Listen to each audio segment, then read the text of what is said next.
नमस्कार, आप देख रहे हैं इंडिया न्यूज। आपके साथ मैं हूं निदा अहमद। देश में कोरोना ने रफ्तार पकड़ ली है। दिन ब दिन कोरोना संक्रमितों की संख्या अपने 4 गुनी रफ्तार के साथ बढ़ रही है, जिसकी वजह से कोरोना ने देश ही नहीं बल्कि पूरी दुनिया में नया रिकॉर्ड बना लिया है। इसलिए अब सरकार रेमडेसिविर वैक्सीन पर एक्शन में है। साथ ही देश में हो रहे ऑक्सीजन की कमी के लिए अब सिंगापुर से ऑक्सीजन का आयात किया जा रहा है। वहीं जम्मू कश्मीर में भी अब 34 घंटे का लॉकडाउन लगा दिया गया है, जिससे वहां कोरोना की चैन टूट सके। तो कुछ तस्वीरें आपको हम दिखा रहे हैं कि कोरोना ने कैसे अपना रिकॉर्ड नया बना दिया है। लगातार हर दिन आंकड़ों में इजाफा हो रहा है और वहीं अब रेमडेसिविर इंजेक्शन जिसको लेकर के मारामारी है, किल्लत है, उस पर सरकार एक्शन में नजर आ रही है। सिंगापुर से ऑक्सीजन इंपोर्ट की तैयारी में और उधर जम्मू कश्मीर में 34 घंटे का लॉकडाउन लगा दिया गया है। ये 4 तस्वीरें आपकी टीवी स्क्रीन पर। और देश की राजधानी दिल्ली की बात करें तो देश की राजधानी दिल्ली में 24 घंटे में 24,000 से ज्यादा नए केस सामने आ चुके हैं। ऑक्सीजन के लोग गुहार लगा रहे हैं क्योंकि ऑक्सीजन की कमी की वजह से न जाने कितने लोगों की जान जा चुकी है। तो देश की राजधानी दिल्ली का हाल हम आपको बता रहे हैं कि पिछले 24 घंटे में 24,000 से ज्यादा मामले सामने आ चुके हैं। ऑक्सीजन के लिए सीएम ने बाकायदा खत भी लिखा है। और इसके अलावा आपको बता दें कि शनिवार को 357 संक्रमितों की मौत हो चुकी है। कब दूर होगी ऑक्सीजन की कमी, सबसे बड़ा सवाल यही है। चलिए, दिल्ली का हाल आपने जाना। अब अगर पंजाब की हम बात करें तो पंजाब में 5,663 नए केस सामने आ चुके हैं। ऑक्सीजन का कोटा बढ़ाने की मांग लगातार की जा रही है पंजाब सरकार की तरफ से। ऑक्सीजन की कमी से 6 लोगों की जान जा चुकी है। फिलहाल लोहा और स्टील प्लांट जो है उनको बंद कर दिया गया है। तो यह हाल है पंजाब का। तो लगातार मामले बढ़ रहे हैं पंजाब में भी। पंजाब में 5,663 नए केस सामने आ चुके हैं। इसके अलावा ऑक्सीजन कोटा बढ़ाने की मांग की गई है पंजाब की तरफ से, क्योंकि वहां भी अस्पतालों में कमी देखी जा रही है। और चलिए, अब इस बीच जब ऑक्सीजन से हाहाकार मचा हुआ है, इतनी ज्यादा किल्लत पड़ रही है, तो ऐसे में ये जानना बेहद जरूरी है कि आखिर कहां कितनी बनती है ऑक्सीजन। तो महाराष्ट्र की अगर हम बात करें तो महाराष्ट्र में आपको बता दें कि 991 मीट्रिक टन बनती है। गुजरात में 448 ये आंकड़ा है और झारखंड में 434 और उत्तर प्रदेश में बहुत कम 184 ऑक्सीजन का उत्पादन होता है। इसके अलावा अगर हम बात करें कि दिल्ली से ऑक्सीजन की दूरी कितनी है, तो ये आप समझिए, दरअसल गुजरात जो है वो 942 किलोमीटर पड़ता है और महाराष्ट्र 1421 किलोमीटर बढ़ जाती है यहाँ पर संख्या। झारखंड 1276 किलोमीटर पड़ता है दिल्ली से। ऑक्सीजन सिलेंडर लाने में करीब 30 से 40 घंटे का वक्त लगेगा दिल्ली के लिए, अगर दिल्ली के लिए ऑक्सीजन लेकर आते हैं। ऑक्सीजन सिलेंडर की धीमी स्पीड जो है वो किस लिए है, ये भी आप समझिए। दरअसल क्रायोजेनिक टैंकर की स्पीड जो है वो 40 किलोमीटर प्रति घंटा है। रात में चलाने पर खतरा ज्यादा है। ऑक्सीजन प्लांट के बाहर लंबा इंतजार करना पड़ रहा है। 15 टन वाले एक टैंकर भरने में 2 घंटे का वक्त लग रहा है। तो इसके अलावा आपको हम समझाएं कि सिलेंडर में कितनी ऑक्सीजन की जरूरत है, तो आप जरा ग्राफिक्स के जरिए ये भी समझिए। दरअसल जो क्षमता है वो 7 क्यूबिक है और इसकी जो आपको हम बताएं कि जो ऊंचाई है वो 4 फुट 6 इंच है। ऑक्सीजन इसमें 47 लीटर आती है और सामान्य सप्लाई जो है वो 20 घंटे में की जाती है। तो अब पिछले पीक से 2.5 गुना ज्यादा एक्टिव केस जो है लगातार सामने आ रहे हैं और ऐसे में भारत में इलाज करवा रहे मरीजों की संख्या पिछले 10 दिन में दुगनी हुई है और सक्रिय मरीज 25 लाख पार हैं, जो पिछले पीक से 2.5 गुना से ज्यादा है। और सबसे ज्यादा 7 लाख सिर्फ महाराष्ट्र में है। तो उत्तर प्रदेश में 2,79,000, कर्नाटक की बात करें तो कर्नाटक में 1,96,000, तो केरल में 1,56,000, छत्तीसगढ़ में 1,21,000, राजस्थान में 1,07,000। गुजरात की बात करें तो गुजरात में और दिल्ली में 92,000 एक्टिव मरीज हैं और आईआईटी के वैज्ञानिकों के एक ग्रुप ने बाकायदा मैथमेटिक गणना के आधार पर यह अनुमान लगाया है कि अगले महीने के बीच तक देश में सक्रिय मरीजों की संख्या 35 लाख तक पहुंच सकती है। और पिछले साल के पीक की बात करें तो सितंबर 2020 में देश में एक्टिव मामले कितने हैं, दरअसल हम आपको बताएंगे 10,10,732 थे और अब देश में 25,52,940 एक्टिव मामले सामने आ चुके हैं। और इस पर ज्यादा बातचीत के लिए हमारे साथ डॉक्टर विनय अग्रवाल जो है वो हमारे साथ जुड़ चुके हैं। दरअसल हम लगातार कोशिश यही है इंडिया न्यूज की कि घर बैठे आप तक सही जानकारी हम पहुंचा पाएं, क्योंकि ये वक्त बहुत मुश्किल का है। इस वक्त आपसे डॉक्टर्स का संपर्क होना बहुत मुश्किल हो रहा है, लिहाजा आपकी समस्या का समाधान लेकर के हम खास अपना अभियान चला रहे हैं ताकि आप तक आपके सवालों के जवाब पहुंच सके। इसके अलावा अगर जो लोग इस वक्त हमें देख रहे हैं, हमारे प्रोग्राम देख रहे हैं, उनके मन में भी कोई सवाल है, उनकी भी कोई समस्या है, तो लगातार स्क्रीन पर नंबर हम आपको अपना अपना भेज रहे हैं, आप इस नंबर पर हमें कॉल कीजिए और सवाल पूछिए, अपनी समस्या का समाधान कीजिए। डॉक्टर साहब का रुख हम करेंगे बाद में। कॉलर्स का आने का सिलसिला शुरू हो चुका है। पूनम शर्मा इस वक्त फरीदाबाद से हमारे साथ जुड़ चुकी है। पूनम जी, स्वागत है आपका इंडिया न्यूज पर। पूछिए अपना सवाल, क्या जानना चाहती हैं आप? हाँ जी सर, थैंक यू। मतलब मैम मेरे को ना 5-7 दिन से ना जैसे खांसी, बलगम, ये चीजें हो रही है और खाना बिल्कुल खाने का मन नहीं है। और क्या ये कोरोना हो सकता है क्या? ठीक है, जवाब लेते हैं डॉक्टर विनय। उनको खाने में स्वाद नहीं आ रहा है, जो एक मेन लक्षण है कोविड का। क्या करें वो ऐसे में? क्या उन्हें टेस्ट कराना चाहिए? नमस्ते पूनम जी, नमस्कार। आपका सवाल बड़ा उचित है कि आपको खाने में स्वाद नहीं आ रहा है और आप काफी दिन से थकान और परेशानी महसूस कर रही हैं, और इस चीज में क्या कोरोना हो सकता है? देखिए, कोरोना के स्पेसिफिक लक्षण में एक ये भी लक्षण है, और जिस त्रासदी से हम गुजर रहे हैं, तो मुझे लगता है कि हमारा प्राइम जो डायग्नोसिस है वो ये होना चाहिए कि हाँ, ये हो सकता है। घबराने की बात नहीं है। एक छोटा सा टेस्ट है, एक एंटीजन टेस्ट होता है जो आपको बता सकता है। 2-3 घंटे में उसकी रिपोर्ट आ जाती है कि आपको कोरोना है या नहीं है। लेकिन इन छोटे छोटे सिम्टम्स में कोरोना के नाम से मैं आपके थ्रू, इस चैनल के थ्रू अपनी जनता से ये प्रार्थना करूं, कोरोना में पैनिक होने की आवश्यकता नहीं है। जितने भी केसेस आप सुन रहे हैं, रोज आ रहे हैं, उनमें से 80% केसेस को हॉस्पिटलाइजेशन या मेडिकल उसकी कोई जरूरत नहीं है। 20% केसेस को उसमें जरूरत है, और कुछ के भी जो 25% केसेस हैं, उस 20% के 25% केसेस हैं, उनको सघन इंटेंसिव केयर की जरूरत है। तो इसलिए बिल्कुल परेशान होने की जरूरत नहीं है। हाँ, आप अवेयर हो, आपको पता हो, आप प्रिवेंशन पूरी लें, आप मास्किंग करें प्रॉपर तरीके से, सोशल डिस्टेंसिंग मेंटेन करें, सेल्फ अपने को आइसोलेट करें, और इसमें सैनिटाइजेशन का बहुत बड़ा रोल है। मेरी आपसे प्रार्थना है पूनम जी, आप अपने माध्यम से बाकी सब लोगों को भी ये बताएं कि ये इसका कोरोना का इलाज ही ये 3 चीज, या चौथा वैक्सीनेशन। जी, बहुत अच्छी जानकारी साझा की। उम्मीद है कि पूनम जी को उनके सवाल का जवाब मिल गया होगा। अगले कॉलर हमारे साथ जुड़े हुए हैं, उनका रुख कर लेते हैं। जी, सबसे पहले आप अपना नाम बताएं।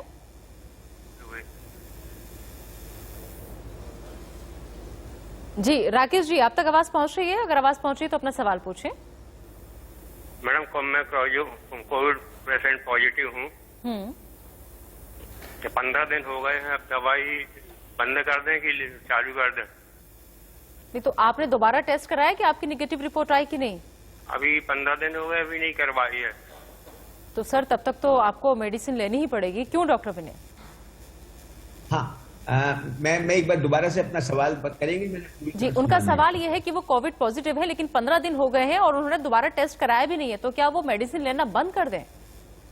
नहीं, देखिए, ऐसा है कि अगर आपको 15 दिन हो गए हैं और आपको कोई घबराहट या कोई किसी किस्म की भी कोई परेशानी नहीं है, और आप आपकी बात से मुझे लग रहा है कि आप नॉर्मल हैं, आप सिर्फ ये सोच रहे हैं कि अब 15 दिन हो गए तो मैं क्या करूं। अगर 15 दिन हो गए हैं तो मुझे लगता है कि आप 2-4 दिन और निकालें 3 हफ्ते में। अगर उसमें भी टेस्ट की तब जरूरत है जब आपको कोई परेशानी हो। अगर आपका लो ग्रेड फीवर चल रहा है, अगर आपको थोड़ी सी खांसी हो रही है, अगर आपको बहुत थकान सी महसूस हो रही है, या आपको अभी भी लग रहा है कि खाने में मन नहीं लग रहा, या आपको हल्की सी सांस फूल रही है, तो ये सिम्टम्स हैं कि ये आपके शरीर में अभी कोरोना का इफेक्ट है। तो मुझे लगता है कि आपको अपने फिजिशियन के पास जाकर फर्दर इन्वेस्टिगेशन करानी चाहिए। और अगर सब कुछ ऐसा कुछ नहीं है और आप नॉर्मल हैं, तो नॉर्मल रहिए। अपने मन की तसल्ली के लिए 3 हफ्ते के बाद एक बार कोरोना दोबारा से करा लीजिए, क्योंकि जब तक वो नेगेटिव नहीं आएगा आपको तसल्ली नहीं होगी। जी बिल्कुल, ठीक है। नीतू हमारे साथ जुड़ चुकी हैं, अगली कॉलर। नीतू, स्वागत है आपका इंडिया न्यूज पर। पूछिए अपना सवाल, क्या जानना चाहती हैं आप? हाँ, हेलो मैम। एक्चुअली क्या है ना कि मैं बैंगलोर से बोल रही हूँ। मेरी मम्मी जो है ना वो कोविड पेशेंट है, आगरा में है वो। तो उनकी अभी 70 प्लस एज है, तो अभी उनकी वॉमिट भी नहीं रुक रही है, उनको बहुत प्रॉब्लम हो रही है। तो अभी मुझे इतना सिचुएशन नहीं पता, लेकिन वॉमिट नहीं रुक रही है उनको। क्या अब बहुत ज्यादा उनको प्रॉब्लम हो रही है, तो क्या करना चाहिए ऐसे में? जी डॉक्टर विनय। देखिए, आपकी मदर 70 प्लस एज की हैं और आपका उनको कोरोना पॉजिटिव आया है, आगरा में रहती है, उनकी वॉमिटिंग नहीं रुक रही है। उसके साथ भी जो सिम्टोमेटोलॉजी है, इसमें हम क्योंकि बताते हैं कि आप फ्लूइड्स बहुत लें, डिहाइड्रेशन ना हो, और क्योंकि उनकी वॉमिटिंग नहीं रुक रही है, तो उस सिचुएशन में मुझे लगता है कि आप अपने फिजिशियन को कंसल्ट करके उसकी फर्दर इन्वेस्टिगेशन लेकर उचित होगा कि आप या तो प्राइमरी और सेकेंडरी केयर हॉस्पिटल में कहीं पर भी एडमिट हो, पैनिक नहीं हो, जिससे कि आपको सपोर्टिव ट्रीटमेंट मिल सके। और अगर आपका साइटोकाइन स्टॉर्म है या आपका वायरल लोड ज्यादा है तो उस सिचुएशन में आप सघन चिकित्सा की जरूरत पड़ सकती है। जी, अगले कॉलर ए.के. श्रीवास्तव जो कि गाजियाबाद से हैं, वो हमारे साथ जुड़ चुके हैं। ए.के. श्रीवास्तव जी, स्वागत है आपका इंडियन न्यूज पर। पूछिए अपना सवाल, क्या जानना चाहते हैं आप? धन्यवाद मैडम। मैं जानना चाह रहा था कि मेरी वाइफ के टेम्परेचर जो है वो 99-100 के बीच में रोटेट कर रहा है, और वैसे एज सच उनका ऑक्सीजन लेवल और बाकी चीजें सब नॉर्मल है। नॉर्मल मीन्स कि 94 के आसपास, 94-95 के आसपास है। मेडिसिन वो रेगुलरली ले रही हैं, तो बुखार जो है वो 99-100 के आसपास है। तो मैडम उसका क्या सॉल्यूशन है? देखिए, आपने जैसे बताया कि आपकी वाइफ का टेम्परेचर 99 के करीब है और कुछ दिन से चल रहा है, और आपका जो ऑक्सीजनेशन है वो 94-95 चल रहा है। तो मेरे ख्याल से आपको अपना RT-PCR टेस्ट जरूर कराना चाहिए, जिससे आप जान सके कि कोरोना है या नहीं। मेरे को अगर जिस सिम्टम से आप कहेंगे कि 94 तक ऑक्सीजनेशन आ रहा है, तो मैं एक प्रिलिमिनरी मेरा डायग्नोसिस तो कोरोना होगा ही, और उसके साथ साथ आपको ध्यान रखने की जरूरत है कि आपका जो ऑक्सीजनेशन लेवल है वो 92 से और 93 से नीचे नहीं आए। अगर नीचे आ रहा है तो उस सिचुएशन में आपको आगे इन्वेस्टिगेशन करानी पड़ेगी, जिसमें एक्सरे चेस्ट या आपको CT स्कैन की जरूरत पड़ सकती है, जिससे ये पता लगेगा आपके लंग्स का कितना हिस्सा इस बीमारी से संक्रमित है, और जब ये पता लगेगा तो उसके अकॉर्डिंगली ट्रीटमेंट किया जाएगा। तब तक आप सिम्टोमेटिक ट्रीटमेंट ले सकते हैं, और सिम्टोमेटिक ट्रीटमेंट कोई भी आपका जो आज में जो आपका रेगुलर फिजिशियन है, क्वालिफाइड फिजिशियन है, मेरी आपसे प्रार्थना है उसको जरूर इस सिचुएशन में कंसल्ट कर लें। 99 टेम्परेचर स्कोर नहीं करें। ठीक है, तो डॉक्टर विनय आप हमारे साथ बने रहिए, क्योंकि जब मुश्किल में जान है लोगों की, ऐसे वक्त में इंडिया न्यूज अभियान चला रहा है और लगातार नंबर हम दे रहे हैं स्क्रीन पर। अगर आपकी कोई भी समस्या है तो आप हमें फोन कीजिए उन नंबर्स पर और अपनी समस्या का समाधान पाइए, और साथ ही साथ जो जरूरी सवाल है, घर बैठे आप डॉक्टर से सलाह मशवरा चाहते हैं, वो तमाम सवाल पूछिए। फिलहाल एक छोटा सा ब्रेक, लेकिन आप सभी लोग बने रहिए इंडिया न्यूज के साथ।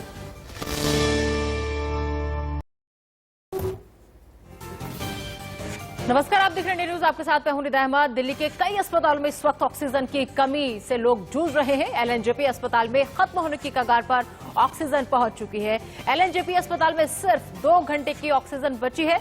LNJP अस्पताल में करीब 1100 मरीज भर्ती हैं, जिन्हें ऑक्सीजन की सख्त जरूरत है। तो LNJP अस्पताल में सिर्फ 2 घंटे की ऑक्सीजन बची है। इस अस्पताल में 1100 मरीज अभी भर्ती हैं, जिनका इलाज होना है, लेकिन ऑक्सीजन की किल्लत से दिल्ली के इस वक्त कई अस्पताल जो हैं वो जूझ रहे हैं, क्योंकि कई अस्पतालों में ऑक्सीजन की बेतहाशा कमी है। किसी अस्पताल में 2 घंटे की बची है, किसी अस्पताल में 3 घंटे का बैकअप बचा है। तो दिल्ली के अस्पताल लगातार ऑक्सीजन की किल्लत से जूझ रहे हैं, और ऐसे में सबसे ज्यादा परेशान वो मरीज जिन्हें ऑक्सीजन की बहुत ज्यादा जरूरत है। और इस बीच एक और बड़ी खबर आपको बता दें कि पेंटामेट अस्पताल में भी ऑक्सीजन की भारी कमी देखी जा रही है। सुबह 11 बजे तक के लिए ऑक्सीजन बची है, मतलब यहां पर भी सिर्फ 1.5 घंटा हम कह सकते हैं ऑक्सीजन बची है। अस्पताल में भर्ती 50 गंभीर मरीजों को इससे खतरा है। मरीज ऐसे हैं जिनकी हालत बहुत गंभीर है और उन्हें ऑक्सीजन की सख्त जरूरत है। सुबह 11 बजे तक के लिए ही महज ऑक्सीजन यहां पर बची हुई है। तो लगातार अस्पतालों से ऐसी खबरें सामने आ रही है। LNJP अस्पताल में 2 घंटे की बची है। यहां पर पेंटामेट अस्पताल है, यहां पर भी ऑक्सीजन की कमी की खबर आ रही है। सुबह 11 बजे तक के लिए ही ऑक्सीजन बची हुई है। डॉक्टर विनय लगातार हमारे साथ मौजूद हैं। आइए उनका रुख कर लेते हैं एक बार, क्योंकि कोविड OPD लेकर आया है इंडिया न्यूज आपके लिए। आपकी अगर कोई समस्या है, कोई सवाल है जो आप हॉस्पिटल नहीं जा पा रहे, डॉक्टर से नहीं पूछ पा रहे, तो आप लगातार स्क्रीन पर नंबर फ्लैश हो रहा है, उस नंबर पर हमें कॉल कीजिए, अपना सवाल पूछिए, डॉक्टर आपके सवालों का जवाब देंगे। डॉक्टर विनय, एक चीज मैं आपसे इस वक्त ये समझना चाहूंगी कि बहुत से लोग ऐसे हैं जिनका जो RT-PCR अगर वो टेस्ट कराते हैं तो वो तो निगेटिव आ जाता है, लेकिन बॉडी में फीवर भी रहता है, गला भी दुखता है, सीने में भी उनको दर्द की शिकायत रहती है। ऐसे में कितने दिन बाद दोबारा से टेस्ट कराना चाहिए ताकि हमें सही वजह पता चल पाए? देखिए, RT-PCR 100% एक्यूरेट टेस्ट नहीं है, बट डेफिनेटली 90% से ज्यादा इसकी एक्यूरेसी है। और अगर सिम्टोमेटोलॉजी हमारी इस प्रकार की है कि जिसमें कि हमें चेस्ट से रिलेटेड सिम्टम्स हैं, हमारा बुखार चल रहा है, सांस हमारा फूल रहा है, और अगर इस सिचुएशन में भी हमको RT-PCR टेस्ट नेगेटिव आता है, तो हमको उसको नेगेटिव ना समझ के प्रोबेबिलिटी में उसको पॉजिटिव समझते हुए इलाज लेना चाहिए, नंबर 1। और 3 या 4 दिन बाद हमको फिर से एक बार RT-PCR कराना चाहिए। इसके साथ साथ अगर RT-PCR नेगेटिव है तो जो सबसे बड़ा इन्वेस्टिगेशन है जो आपको बहुत मदद करता है वो HRCT है, CT स्कैन चेस्ट का। और वो CT स्कैन चेस्ट में अगर आपका स्कोरिंग जो है कि आपका चेस्ट के आपकी चेस्ट में लंग्स में इन्वॉल्वमेंट का कितना परसेंटेज स्कोरिंग है वो आपको बताता है कि आपके लंग्स में कितनी डैमेज हुई है। हम मेडिकल प्रोफेशनल के पॉइंट ऑफ व्यू से अगर हम देखते हैं कि 25 के स्कोर में अगर 5 से 7-8 ऐसी होती है तो हम सोचते हैं कि ये माइल्ड टू मॉडरेट है। लेकिन अगर 8 से ज्यादा स्कोरिंग है, जो कि नॉर्मली कई केसेस में 22 या 20 भी देखने को मिलता है, एक केस में RCPTR नेगेटिव होने के बाद भी HRCT का स्कोरिंग 22 था और पेशेंट बहुत ब्रेथलेस था, उस सिचुएशन को उसको हॉस्पिटल में बचा भी नहीं पाए। तो इस प्रकार की सिचुएशन जो है वो बड़ी भयानक है। तो मुझे लगता है कि RT-PCR टेस्ट नेगेटिव। ठीक है डॉक्टर विनय, कॉलर हमारे साथ जुड़ गए, प्रमोद का रुख कर लेते हैं। प्रमोद जी, पूछिए अपना सवाल, क्या जानना चाहते हैं आप? सर नमस्कार। नमस्ते। ऐसा है कि हमें कल थोड़ा बुखार आया था, अभी सही है, लेकिन हमें शक लग रहा है कहीं कोरोना पॉजिटिव तो नहीं है या ऐसा कुछ मन में चल रहा है, तो इसके लिए आप बताइए कि क्या करना चाहिए। देखिए डॉक्टर विनय, लोगों के दिल में डर दहशत इतनी बैठ चुकी है कि अगर हल्का सा भी फीवर आ रहा है तो वो जानना चाहते हैं कि कहीं उन्हें कोविड तो नहीं है। देखिए, कोरोना और वायरल फीवर में बहुत डिफरेंस नहीं है। वायरल फीवर माइल्ड है, कोरोना भी वायरल ही एक तरीके का फीवर है। तो अगर आपको खाली फीवर चल रहा है, थोड़ा फीवर है, तो मुझे लगता है कि आप उसे वायरल समझ के 1 या 2 दिन आपको वेट करना चाहिए, आराम करना चाहिए। फिर भी इस शक में कि कहीं आप कोरोना पॉजिटिव ना हो, अपने को सेल्फ आइसोलेशन में आपको ले लेना चाहिए। और अगर 2-3 दिन में आप ठीक हो जाते हैं नॉर्मली 3 दिन में, तो कोई बात नहीं। और अगर 3 दिन के बाद आपके सिम्टम्स बढ़ रहे हैं, आपको सर्दी लग रही है, आपको बुखार बढ़ रहा है, आपको खांसी है, गले में खराश है, या हम कहते हैं कि आपको स्मेल नहीं आप ले पा रहे हैं, तो उस सिचुएशन टेस्ट आपको नहीं आ रहा है, कुछ लोगों को डायरिया भी देखा गया, लूज मोशंस भी देखे गए हैं, इस सिचुएशन में आपको अपना RT-PCR तीसरे या चौथे दिन जरूर करा लेना चाहिए। ठीक है, आगे और भी कॉलर जुड़ेंगे, उनकी भी हम बात आप तक सवाल पहुंचाते रहेंगे और जवाब उन तक पहुंचाते रहेंगे। डॉक्टर विनय, अगले कॉलर जुगल किशोर हमारे साथ जुड़ चुके हैं छपरा से। जी जुगल किशोर, स्वागत है आपका इंडिया न्यूज पर। रखें अपना सवाल, क्या जानना चाहते हैं आप? मैडम, मैं जानना चाहता हूँ कि मैं एक डोज ले चुका हूँ और कोविशील्ड का, और जैसा कि कहता है लोग कि बुखार आना जरूरी है, लेकिन हमको लिए हुए 1 सप्ताह हो गया, अभी तक बुखार आया नहीं। डॉक्टर विनय, क्या डोज लेने के बाद बुखार आना जरूरी है? देखिए, नॉर्मल सर्कमस्टांसेस में 75 से 80% लोगों को किसी भी वैक्सीन की डोज के बाद नॉर्मली कोई रिएक्शन नहीं होता है। बट जैसे आप देखते हैं, बच्चों से लेके अगर कोई भी वैक्सीनेशन देते हैं तो इसका small reaction in the form of fever होता है। कुछ लोगों को सर्दी लग के भी बुखार आता है, तो उसमें भी घबराने की बात नहीं है। और अगर आपने वैक्सीन लगाई है, उसके बाद थोड़ा बुखार आ रहा है, तो जैसे सब लोग बताते हैं, और आपको मैं बताऊंगा कि पैरासीटामोल की आप टैबलेट ले सकते हैं और उसको वॉच करें। ठीक है, चलिए, उम्मीद है आपको जवाब मिल गया होगा। दिल्ली से वंदना अगली कॉलर हमारे साथ जुड़ चुके हैं। वंदना, स्वागत है आपका इंडिया न्यूज पर। पूछिए अपना सवाल, क्या जानना चाहती हैं आप? डॉक्टर साहब नमस्कार। मुझे ना सांस लेने में प्रॉब्लम हो रही है डॉक्टर साहब 2 दिन से, तो इसके लिए मुझे क्या करना पड़ेगा डॉक्टर साहब? आपको कोई इससे पहले कोई रेस्पिरेटरी प्रॉब्लम तो नहीं थी कि अस्थमा का या ब्रोंकाइटिस, या अगर इस प्रकार की प्रॉब्लम नहीं रही है और कुछ खांसी के बाद आपको सांस लेने में दिक्कत हो रही है, तो आपको अपना ऑक्सीजनेशन लेवल देखना चाहिए और उस ऑक्सीजनेशन लेवल को देखें और साथ साथ अपने टेम्परेचर को नोट करें। अगर आपका बुखार भी थोड़ा आता है माइल्ड डिग्री का 99 या 100 और आपका ऑक्सीजनेशन लेवल 95 से नीचे है, तो आपको इमीडिएटली RT-PCR टेस्ट कराना चाहिए और अपने को सेल्फ आइसोलेशन में कर लेना चाहिए। और मैं हर अपने व्यूअर को ये जरूर कहूंगा, सेल्फ मेडिकेशन नहीं करें और किसी भी क्वालिफाइड डॉक्टर को आप जरूर बात करें और उससे परामर्श लें। ठीक है डॉक्टर विनय, आप हमारे साथ जुड़े रहेगा। इस बीच एक बड़ी खबर आ रही है, उसका रुख कर लेते हैं। दरअसल लगातार अस्पतालों से ऑक्सीजन की किल्लत की खबरें सामने आ रही हैं और अब दिल्ली के जीवन अनमोल अस्पताल से ये अहम खबर, जहां पर ऑक्सीजन की कमी हो गई है, यहां पर भी सिर्फ 2 घंटे की ऑक्सीजन बची है। ऑक्सीजन सपोर्ट पर 60 मरीज है यहां पर। डॉक्टर नीरज सोढ़ी ने खुद ट्वीट करके ये जानकारी साझा की है।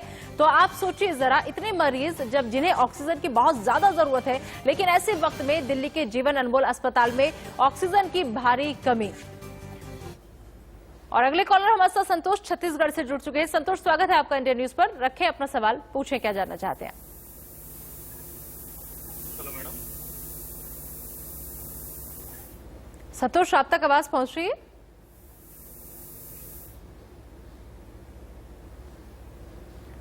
अगर शायद संतोष की कॉल डिस्कनेक्ट हो गई है।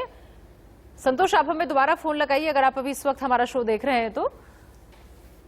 डॉक्टर विनय, अगर मैं अपने सवाल पर आऊं आपसे, जो ये लहर है बहुत खतरनाक है और शायद किसी को अंदाजा भी नहीं था कि हम इस सिचुएशन में आकर आज के दिन खड़े हो जाएंगे। लगा था कि 2020 जाएगा तो अपने साथ सारी बीमारी, सारी परेशानी ले जाएगा, लेकिन 2021 उससे भी ज्यादा खतरनाक। और अब कहा यह जा रहा है कि 15 मई तक हालात और भी बद से बदतर होंगे। तो सर, एक डॉक्टर होने के नाते क्या लग रहा है आपको, कब तक ये जो हालात हैं वो काबू में हो सकते हैं? देखिए, मैं आपकी पहली बात से सहमत नहीं हूं। अगर आप पहली वेव देखें, एक्सपर्ट्स का व्यूज देखें इसमें बारे में, और अगर वेस्टर्न कंट्रीज में जो डेवलप्ड कंट्रीज थी या ब्राजील को भी लें, उन सब में अगर आप देखें तो सेकंड वेव ज्यादा खतरनाक आई थी। और ये भी बताया गया था प्रोबेबिलिटीज है कि इंडिया भी सेकंड वेव आएगी और आ सकती है, हमें प्रॉपर प्रिकॉशंस लेनी चाहिए। तो एक तो मैं ये कहूंगा कि हमें ये चीज अचानक नहीं आई है, हमें धोखे में रख के नहीं आई है, हमको इसका आभास था, लेकिन हमने इसको लाइटली लिया, हल्केपन से लिया, जिसकी वजह से हम थोड़ा सा इसमें सफर भी कर रहे हैं। पब्लिक की जो पार्टिसिपेशन होनी चाहिए थी, वो पार्टिसिपेशन कम थी, अवेयरनेस थी, पार्टिसिपेशन कम थी, और एक रिलीज फिनोमेना के माध्यम से उन्होंने अपनी सारी एक्टिविटी शुरू कर दी। सरकार ने भी थोड़ी ढील दी, और सरकार ने भी, क्योंकि इकोनॉमी को ज्यादा इंपॉर्टेंस देते हुए हर तरीके के वर्क को खोला, चाहे वो ट्रांसपोर्ट था, चाहे स्कूल कॉलेजेस थे, चाहे मॉल्स थी, चाहे एंटरटेनमेंट के एरियाज थे, उन सबको खोला।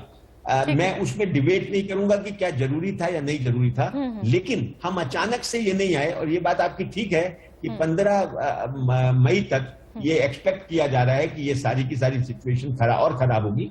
और जो सरकार को जो समय प्रिपेयर्डनेस में लगाना चाहिए था, आई थिंक वो प्रिपेयर्डनेस उतनी नहीं रही, और सरकार अवेयरनेस क्रिएट कर पाई, लेकिन अपने आप को और ज्यादा प्रिपेयर नहीं कर पाई। ये मेरा इसमें टेक। जी बिल्कुल, ठीक है। पंकज अगले कॉलर हमारे साथ जुड़ चुके हैं हरियाणा से। पंकज, स्वागत है आपका, पूछिए अपना सवाल, क्या जानना चाहते हैं आप? हेलो जी पंकज, पूछिए अपना सवाल। हाँ मैम, मैं थोड़े दिन पहले ना फादर को वैक्सीन के लिए लेके गया था, तो मेरे फादर को एलर्जी है सेप्ट्रान से, तो उन्होंने वैक्सीनेट करने से मना कर दिया। तो should I go for vaccine और नॉट? ओके, डॉक्टर विनय, आपकी आवाज टूट के मेरे पास आ रही है, दोबारा से एक बार बोलेंगे क्या? थोड़े दिन पहले मैं फादर को वैक्सीनेट करवाने के लिए गया था, और मेरे फादर को एलर्जी है सेप्ट्रान टेबलेट से, तो उन्होंने वैक्सीन देने से मना कर दिया। तो should I go for vaccine और नॉट? नहीं, देखिए, अगर आपका सवाल एज से रिलेटेड है वैक्सीन का, तो गवर्नमेंट की गाइडलाइंस नहीं है। नहीं, एज से रिलेटेड नहीं है। दरअसल वो अपने फादर को लेकर गए थे वैक्सीनेशन के लिए, बट वहां वैक्सीन लगाने से उनको मना कर दिया। उनको एलर्जी की प्रॉब्लम है, तो वो ये जानना चाहते हैं क्योंकि उनको एलर्जी की प्रॉब्लम है, तो वो वैक्सीन लगवाएं कि नहीं लगवाएं, कहीं और ट्राई करें वो? देखिए, वैसे नॉर्मली इसमें कोई कॉन्ट्रा इंडिकेशन नहीं है वैक्सीन का, लेकिन जो ऐसे केसेस जो बताते हैं कि हमको एलर्जी है और उनको पता नहीं है किस चीज से, तो हम उन्हें कहते हैं कि आप 1 या 2 दिन एंटी एलर्जिक मेडिसिन लेके आएं और उसके बाद आप वैक्सीनेशन लगवाएं। वैक्सीनेशन के लिए पर से कोई भी ऐसी कॉन्ट्रा इंडिकेशन नहीं है जिसमें हम कहें कि आपको वैक्सीन नहीं लगाना चाहिए। ठीक है, तो आप कहीं और आप ट्राई कर सकते हैं, किसी और डॉक्टर से आप सलाह मशवरा ले सकते हैं पंकज, और अपने फादर को आप वैक्सीन लगवा सकते हैं। अविनाश अगले कॉलर हमारे साथ नासिक से जुड़ चुके हैं। अविनाश, पूछिए अपना सवाल। जी नमस्ते डॉक्टर साहब, मैं ये पूछना चाहता था कि ये जो प्राइवेट अस्पताल है जिनके अंदर ये जो ऑक्सीजन की कमी जो आ चुकी है, ये क्या किल्लत ऐसे अचानक आ जाती है? इन्होंने भी तो कभी, जैसे इनकी आपूर्ति रहती है, इसके बारे में किसी को बताते हैं या कुछ करते हैं, या हम हर चीज के ऊपर गवर्नमेंट के ऊपर निर्भर करते हैं? इस बारे में मुझे थोड़ा पता करना है, क्योंकि ये ऐसे लग रहा है कि जैसे मतलब गवर्नमेंट ने सब कुछ करना चाहिए। प्राइवेट अस्पताल ज्यादा इसमें इन्वॉल्व है एक्चुअल देखा जाए तो। अभी तो इन लोगों ने ये पहले से इन चीजों के बारे में लोगों को बताया था या कुछ किया था या नहीं किया था, या सब कुछ गवर्नमेंट के ऊपर डालने की कोशिश करते हैं सब लोग? डॉक्टर विनय, नहीं, देखिए ये मैं आपसे थोड़ा सहमत नहीं हूं। देखिए कुछ चीजें हैं, लॉजिस्टिक्स हैं, जो प्राइवेट हॉस्पिटल बना नहीं सकते हैं, जो प्रोवाइड करनी है। इस बीमारी में 3 स्टेक होल्डर्स हैं। एक आप हैं जो जनता है, एक हम हैं जो डॉक्टर्स हैं, और एक सरकार है जो जिसको अरेंजमेंट्स करने हैं। नाउ आप देखिए, डॉक्टर्स ने इस देश में और हमारे प्रधानमंत्री, माननीय प्रधानमंत्री जी ने सराहा भी है कि जिस तरीके से हेल्थ केयर वर्कर्स ने पहली वेव में और सेकेंड वेव में काम किया। हम वर्क कर सकते हैं, अपनी जान जोखिम में डाल के आप इस बीमारी से जूझ रहे हैं, जूझते रहेंगे, जितनी भी परिस्थितियां कठिन भी होंगी उसमें भी करेंगे और काम करते रहेंगे। आप सोचिए 800 डॉक्टर इस देश में, क्वालिफाइड डॉक्टर्स जो इंडियन मेडिकल एसोसिएशन के मेंबर्स हैं, उन्होंने अपनी जान गंवाई इस पूरी पहली वेव में। दूसरी बात मैं कहता हूं, कुछ लॉजिस्टिक्स हैं, जैसे कि जहां की जिसमें कि सिस्टम फेलियर भी पार्ट किया है। ऑक्सीजन सप्लाई करना प्राइवेट सेक्टर हो या गवर्नमेंट सेक्टर हो, सरकार का काम है। उसको प्रॉपर डिस्ट्रीब्यूट हो, वो सरकार का काम है। अभी मैडम ने बताया कि LNJP हॉस्पिटल जो दिल्ली का सबसे बड़ा सरकारी अस्पताल है, उसमें 2 घंटे से ऑक्सीजन नहीं, 2 घंटे के लिए ऑक्सीजन है बस। ऐसे ही सब हॉस्पिटल्स में है। सरकार का ध्यान पहले गवर्नमेंट हॉस्पिटल्स की तरफ है, उसके बाद कॉर्पोरेट हॉस्पिटल्स की तरफ है। जो छोटे नर्सिंग होम्स और हॉस्पिटल्स हैं, वो अपनी गैस नहीं ऑक्सीजन नहीं बना सकते, वो उन सिलेंडर सप्लाई पे या तो एजेंसीज के थ्रू या सरकार के जो सिस्टम्स हैं उसके थ्रू डिपेंड करते हैं। ठीक है डॉक्टर विनय, आप हमारे साथ बने रहिए। इंडिया न्यूज का यह अभियान भी लगातार चलता रहेगा। आप लोगों को घबराना नहीं है, घर बैठे आपके सवालों के जवाब आपके डॉक्टर से बात हम करा रहे हैं। आपके जो भी सवाल हैं वो आप पूछ सकते हैं। लगातार नंबर हम आपको दे रहे हैं। फिलहाल एक छोटा सा ब्रेक, लेकिन आप बने रहिए इंडिया न्यूज के साथ।